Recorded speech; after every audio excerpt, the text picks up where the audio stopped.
Pagpalang araw mga idol, namista kami niyan sa Paraiso, bahay ito ni Mano bin Tomillo.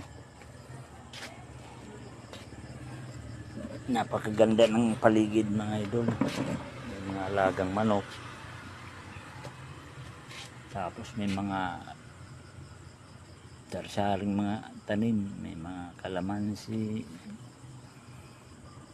mangga, basta marami. Malawak ng lupain ni Mano bin.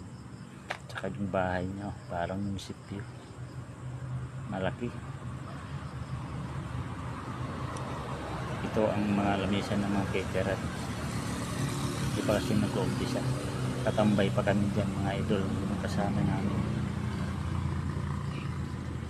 Nakapader yan, palibot. Hindi lang nagkita ang pader kasi malayo pa, malawak kasi yung lupa.